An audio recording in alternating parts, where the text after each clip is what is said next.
Hello everyone, now we continue with our second phase of Akbar the Great as the second battle of Panipat. After winning this battle, Akbar reoccupied Delhi and Agra. Jaunpur, Ajmer, Agra and Gwalior also came under Mughal control. In 1561, Akbar conquered Malwa and defeated its king. His policy towards the Rajput was to win them over by marrying the alliances and by defending them. He himself married the princess of Amber, Jodhabai. Except Rana Pratap of Mewar, he made alliances with Rajput states of Amber, Bikaner, Ranthambore, Kalinjar and Jaisalmer. A battle was also fought between Mughal and the forces from Mewar. A fort of Chittor was captured and the troops of Rana Pratap was defeated at the Battle of Haldighati. But Mewar did not surrender to Mughal control. The Rajput policy of Akbar helped him to secure Delhi and Agra and helped him to consolidate his territories. It also helped him to enlist the services of brave Rajput rulers who was given important post in administration. In 1578, Gujarat was conquered and ports of Gujarat meant more revenue through trade. Bengal was also annexed later and its seaports encouraged trade with Southeast Asia. The rich and fertile land Bengal brought a lot of revenue from the emperor. Akbar also conquered Kabul, Kandahar, Kashmir and Baluchistan, which increased trade between India, Persia and Central Asia. Akbar Deccan policies. Akbar's ambition to rule over the whole India subcontinent and the prosperous economy of the south inspired him to venture into the Deccan. The mutual conflict among the rulers in Deccan provided a favorable opportunity to Akbar to fulfill his dream.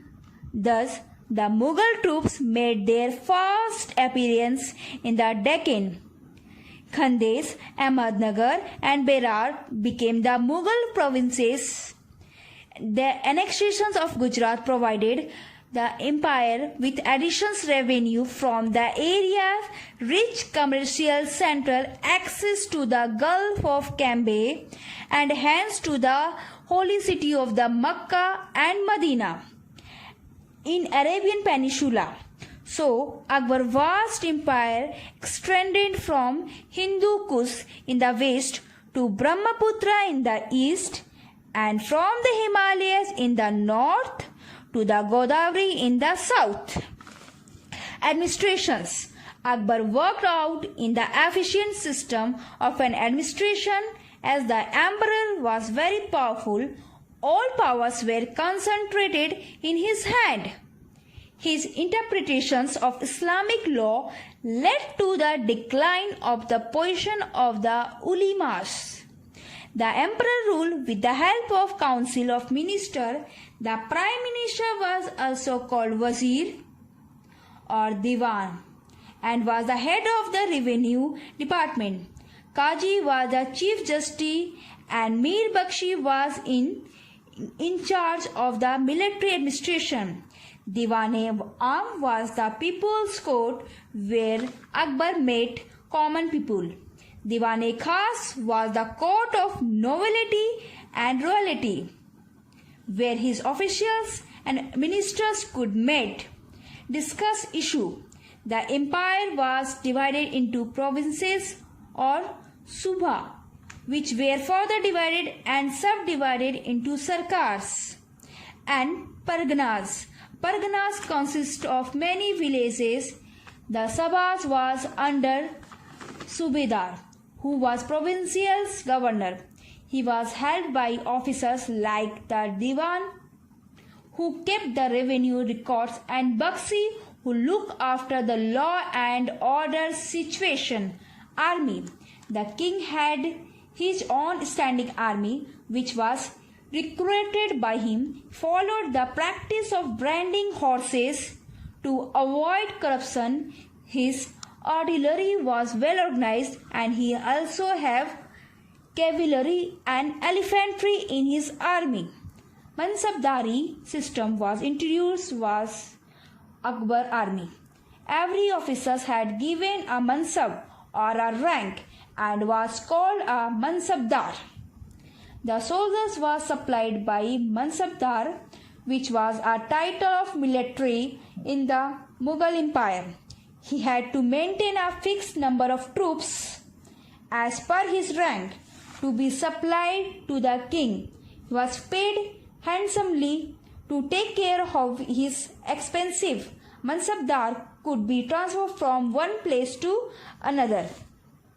Revenue was the integral part of Akbar administrations. The main source of the income for the state was land revenue and the trade.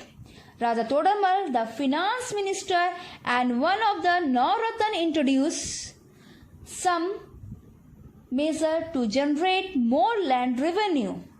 Land was properly measured and average produce was calculated on the basis of previous 10 years. 1/3 of the revenue was fixed for the state. In case of drought and floods, land revenue was often waived out by the king. Trade was another source of income.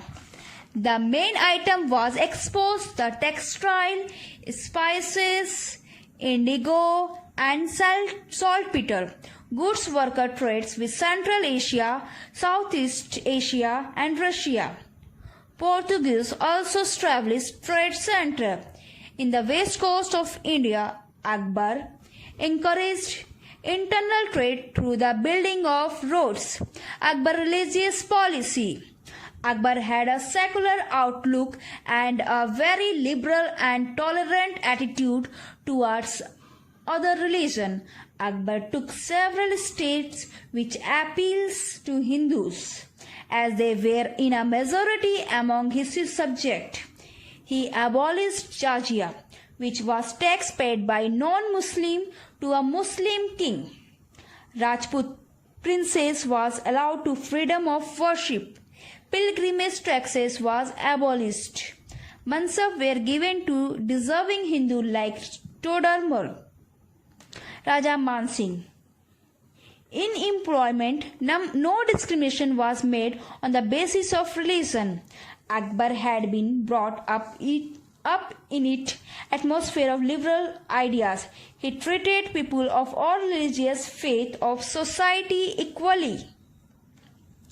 As he believed in circle or peace of all, he gradually realized that all religions had number of good points. He built a hall of worship called Ibadat Khana, where he invited Muslim scholars to discuss issues involving their religion.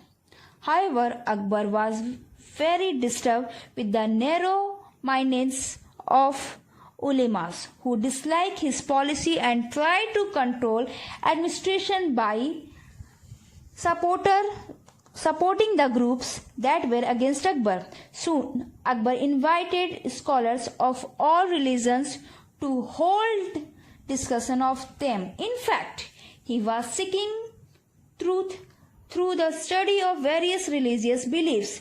In 1582 CE, Akbar propagated a new religious order called Din-e-Ilahi. Most leading nobles refused to join this religious order, and Birbal was the only Hindu who joined as part of circle.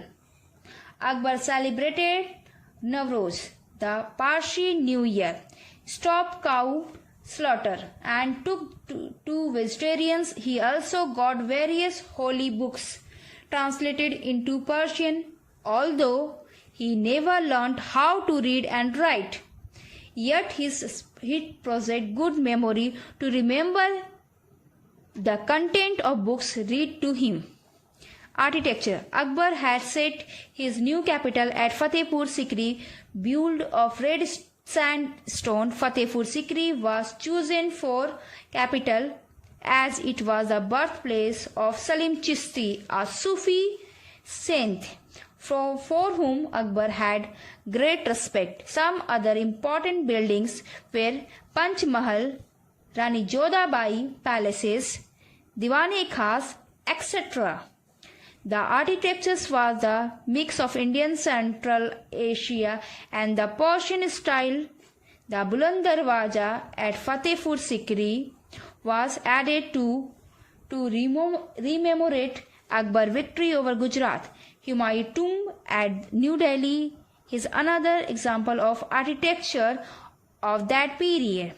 It was enclosed in a garden and has a big gateway. Akbar Tomb at Sikandara, which was started by Akbar himself, was a huge structure without a dome.